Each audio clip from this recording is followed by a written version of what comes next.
अस्सलाम वालेकुम। तो हाय गाइस, कैसे आप सब लोग। Welcome to my YouTube channel और आप देख रहे हो फैक्मो अचीवर द टाइम चेंजर। तो जैसा कि हमने ये लास्ट वीडियो में डिस्कस किया था, ऐसी क्या वजह बनी थी कि जापान के दो शहर हिरोशिमा और नागासाकी पर अमेरिका ने बम अटैक किया। मैंने सारी डिटेल अपनी उस वीडियो में बताई है। अगर आप वो वीडियो देखना चाहते हो तो मैं उस वीडियो का लिंक आपको डिस्क्रिप्शन में दूंगा। आज की वीडियो की तरफ बढ़ते हैं हम, और लाजमी आपने पिछली वीडियो मेरी चेकआउट करनी है। चैनल को लाइक कर देना है, सब्सक्राइब करना है। इंट्रो रोल करते हैं।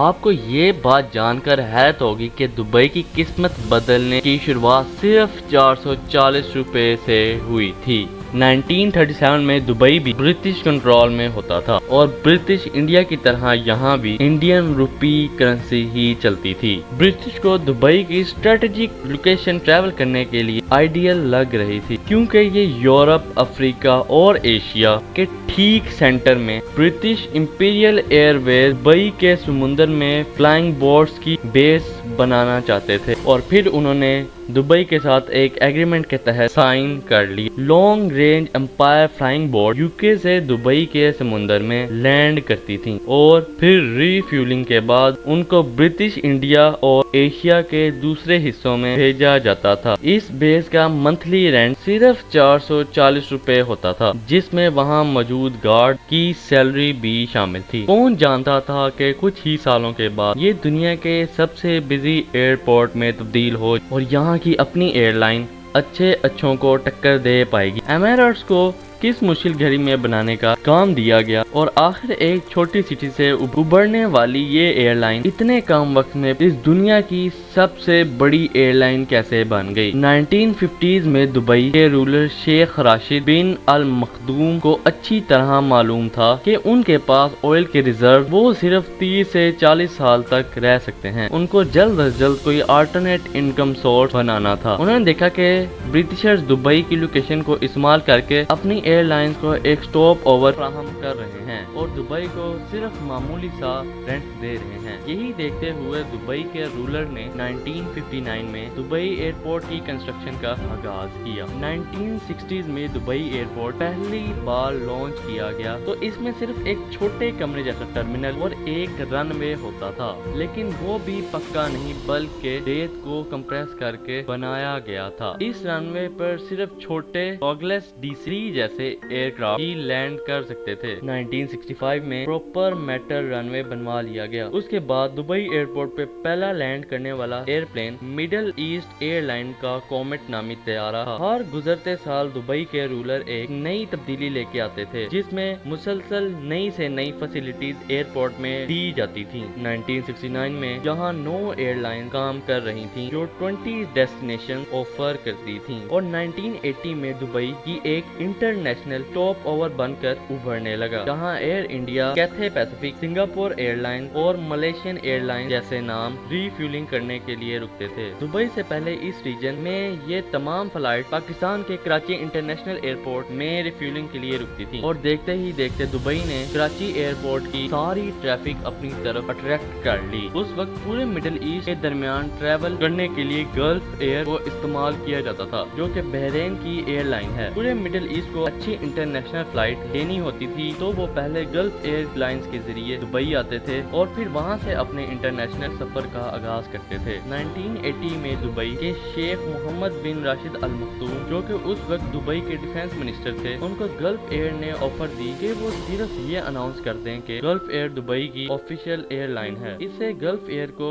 इंटरनेशनल फ्लाइट भी मिलना शुरू हो जाएंगी और उससे दुबई को भी काफी फायदा होगा, और बदले में दुबई को गल्फ एयर के 50% स्टॉक्स भी मिल जाएंगे। पर शेख मोहम्मद ने इसे इनकार कर दिया। गल्फ एयर ने सोचा कि हम खामखा पूरे मिडिल ईस्ट से पैसेंजर्स लाकर दुबई को देते हैं और वो पैसेंजर किसी और इंटरनेशनल फ्लाइट में चले जाते हैं, जिसके बदले में हमें कुछ नहीं मिलता। लिहाजा गल्फ एयर ने शेख मोहम्मद के मना करने के बाद दोबारा दुबई जाने वाली तमाम फ्लाइट्स को बंद कर दिया। गल्फ एयर का ये फैसला दुबई के इंटरनेशनल स्टॉप ओवर को खासा नुकसान पहुंचाया गया। यही वो वक्त था जब शेख मोहम्मद मोहम्मद बिन राशिद ने अपनी खुद की एयरलाइन जो कि एमिरेट्स थी उसे लॉन्च किया। यही वो वक्त था जब शेख मोहम्मद बिन राशिद अल मखदूम ने अपनी खुद की एक एयरलाइन फ्लाई एमिरेट्स लॉन्च करने का इरादा किया। इस इरादे को हकीकत में बदलने का मतलब था कि पहले से इस्टेब्लिश एयरलाइन से टक्कर लेना, जिसमें गल्फ एयर जो कि उनका पहला अराइवल था, इसके अलावा British Airways,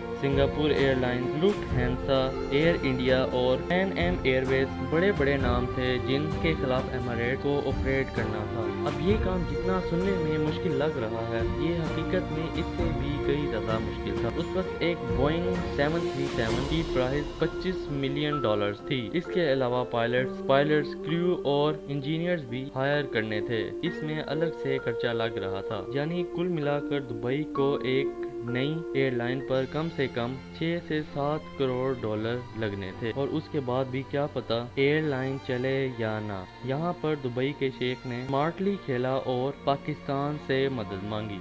Pakistan international airline PIA ने दुबई को 2 बोइंग 737-300 लीज पर दिए। इन जहाज़ों पर एमिरेट्स की ब्रांडिंग करके एमिरेट्स की ब्रांडिंग की गई, जबकि पायलट्स, क्रू और इंजीनियर सब कुछ PIA का था। प्लेन चलाया तो एमिरेट्स के नाम पे जाता था, लेकिन मैनेजमेंट सारी PIA की, और इस काम के बदले में दुबई के शेख ने PIA को $1 करोड़ अदा किए। यानी जो काम $7 करोड़ में हो रहा था वही अब $1 करोड़ में हो गया। एमिरेट्स की पहली फ्लाइट 25 अक्टूबर 1985 को दुबई से कराची तक गई। इसके बाद मुंबई, दिल्ली, कोलंबो, ओमान और कायरो जैसी डेस्टिनेशन को भी शामिल किया गया। एमिरेट्स के पहले ही साल में 2,60,000 पैसेंजर्स ने सफर किया, और इसी एक साल के दौरान शुरुआती $1 करोड़ की इन्वेस्टमेंट बाहर निकलवाई। 1987 में जब खुद के एयरप्लेन खरीद लिए तो PIA को उनके प्लेन वापस कर दिए। 1990s की शुरुआत में एक गल्फ वॉर के दौरान जहां बाकी तमाम एयरलाइंस ने मिडिल ईस्ट के ऑपरेशंस बंद कर दिए थे, वहीं एमिरेट्स ये मौका अपने हाथ से नहीं गंवाना चाहती। गल्फ वॉर के आखिरी 10 दिनों में मिडिल ईस्ट या अरब कंट्री के दरमियान अगर कोई एयरलाइन ऑपरेट कर रही थी तो वो कोई और नहीं बल्कि फ्लाई एमिरेट्स थी। इस दौरान एमिरेट्स ने उन पैसेंजर्स को भी टारगेट किया जो नॉर्मली कॉम्पिटिटर एयरलाइन को इस्तेमाल किया करते थे। नए पैसेंजर ने एमिरेट्स में वो फैसिलिटीज जिसके लिए दूसरी एयरलाइन एक्स्ट्रा चार्ज करती थी, जैसा कि पर्सनल एंटरटेनमेंट सिस्टम, लग्जरी कैबन्स और बेहतरीन डाइट। ये चांस एमिरेट्स को तरक्की की नई ऊंचाइयों तक ले गया, और बाद में लॉयल पैसेंजर्स के लिए एमिरेट्स ने स्काई अवार्ड्स प्रोग्राम भी लॉन्च किया। अब इंटरनेशनल पैसेंजर्स के साथ साथ दुबई बढ़ती हुई पॉपुलैरिटी ने एमिरेट्स एयरलाइन की सक्सेस नेक्स्ट लेवल तक पहुंचा दिया। बल्कि ये भी कह सकते हैं कि दुबई की पॉपुलैरिटी के पीछे भी काफी हद तक एमिरेट्स का ही हाथ रहा है। वो ऐसे कि दुनिया में सबसे ज्यादा इस्तेमाल होने वाला flight route Europe to South East Asia और ऑस्ट्रेलिया है। अगर यूरोप टू ऑस्ट्रेलिया की एग्जांपल ली जाए तो ये एक दूसरे से 14,800 किलोमीटर दूर हैं। ये इतना बड़ा डिस्टेंस कोई भी एक डायरेक्ट फ्लाइट कवर नहीं कर सकती। इसमें ज्यादातर फ्लाइट्स को कहीं ना कहीं रिफिल के लिए रुकना पड़ता था। इस रूट पर सबसे ज्यादा फायदा एमिरेट्स एयरलाइन को हुआ कि एमिरेट्स ने अपना hub Dubai international airline airport को बनाया हुआ है। दूसरी फ्लाइट्स को जहां स्टॉप ओवर करने के लिए एयरपोर्ट्स को एक्स्ट्रा फी पे करनी पड़ती थी, वहीं एमिरेट्स पैसेंजर्स को दुबई में स्टॉप ओवर देकर न सिर्फ अपनी कॉस्ट भी बचाती है बल्कि पैसेंजर्स को भी कॉम्पिटिटिव रेट्स पर टिकट सेल कर सकती है, और इससे दुबई में भी विजिटर्स का ट्रैफिक बढ़ता है, क्योंकि कई लोग आगे जाने से पहले 1-2 दिन दुबई में भी रहना पसंद करते हैं। इसके अलावा अगर प्लेन का फ्यूल टैंक फुल होता है तो इसकी फ्यूल एफिशिएंसी कम हो जाती है, क्योंकि एक्स्ट्रा फ्यूल का मतलब है एक्स्ट्रा वेट, और एक्स्ट्रा वेट की वजह से प्लेन के इंजन को ज्यादा थ्रस्ट प्रोड्यूस करना पड़ता है, जिसके नतीजे में ज्यादा फ्यूल कंज्यूम हो जाता है। एमिरेट्स एयरलाइन का हब क्योंकि यूरोप और एशिया और अफ्रीका के सेंटर में है, इसकी वजह से वो अपने प्लेन के टैंक फुल नहीं करते ताकि ज्यादा अच्छी फ्यूल एवरेज मिल पाए। इस तरह वो दुबई में पैसेंजर्स को एक्स्ट्रा 1 घंटे का स्टॉप देकर फ्यूल की मद में काफी पैसे भी बचा लेते हैं। इसके बरक्स दूसरी एयरलाइन अगर दुबई में स्टॉप ओवर को बचाने की कोशिश करती है तो उनको प्लेन में एक्स्ट्रा फ्यूल डालना पड़ता है, जिससे उनकी इकोनॉमिक्स बिगड़ जाती है।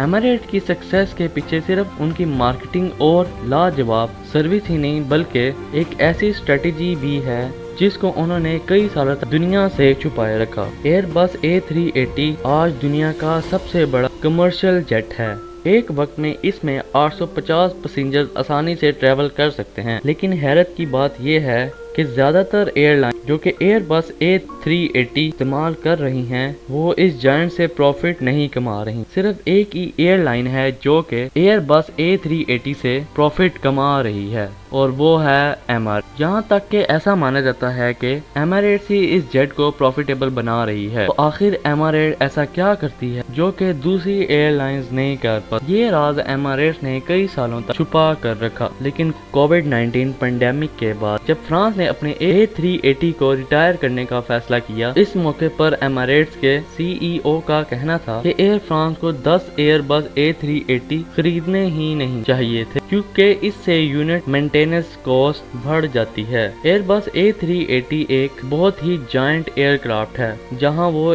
एक वक्त में इतने ज्यादा पैसेंजर सपोर्ट कर देता है। वहीं इसका सबसे बड़ा मसला इसकी मेंटेनेंस कॉस्ट है। एमिरेट्स के पास 119 A380s हैं, और वो भी सेम मॉडल के। 1985 में एमिरेट्स ने फैसला किया था कि वो एक ही मॉडल के ज्यादा जहाज खरीदेंगे। आज एयरबस A380 की $450 मिलियन है, जो कि दुनिया का सबसे महंगा कमर्शियल जेट है। लेकिन एक साथ ज्यादा जहाज खरीदने से डिस्काउंट भी ज्यादा मिलता है। एमिरेट्स एयरलाइन ने एयरबस के साथ बल्क डील करके और इस तरह उनको यूनिट प्राइस में काफी डिस्काउंट मिल गया। और तो और उन सब की मेंटेनेंस के लिए अपना इन हाउस यूनिट बना रखा था। इनके स्पेयर पार्ट्स भी सारे एक जैसे और एक साथ ऑर्डर किए जाते हैं, और यहाँ पर भी एमिरेट्स अच्छी खासी अर्निंग कर लेता है। इसके बरक्स अगर दूसरी एयरलाइन को देखा जाए तो ज्यादातर के पास अलग अलग जेट मॉडल हैं, और इसी डिफरेंस की वजह से वो मेंटेनेंस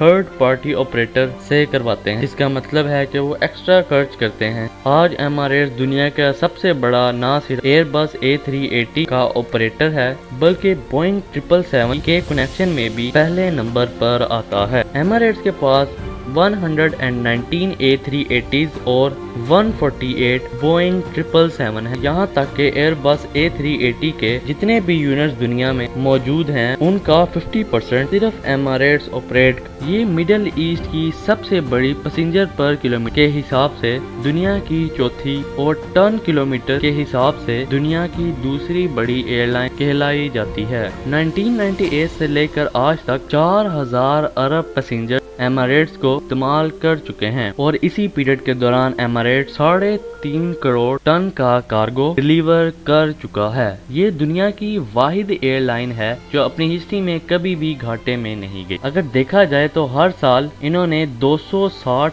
करोड़ धर्म या फिर 5,900 करोड़ रुपए एवरेज प्रॉफिट रिकॉर्ड किया है, और इसका सबसे बड़ा क्रेडिट किसी और को नहीं बल्कि दुबई के रूलर्स शेख मोहम्मद बिन राशिद अल मखदूम को ही जाता है। तो उम्मीद है कि आज की वीडियो की आपको अच्छे तरीके से समझ आई होगी। अगर किसी ने मेरी पुरानी वीडियो नहीं देखी तो जाके लाइक करो और उसको भी जाके लाजमी चेकआउट करो। अगर आज की वीडियो पसंद आई है तो इसे लाइक करो, और चैनल पे कोई न्यू है तो सब्सक्राइब करना मत भूलना। और इसी तरह आपके लिए डेली इंटरेस्टिंग वीडियोस आती रहेंगी। आप उसके लिए बेल आइकॉन दबा के रखो ताकि आपको नोटिफिकेशन पहले आए। आज की वीडियो को इधर ही एंड करते हैं। मिलते हैं आपसे जल्दी ही नेक्स्ट वीडियो में। Thank you so much for watching. अल्लाह हाफिज़।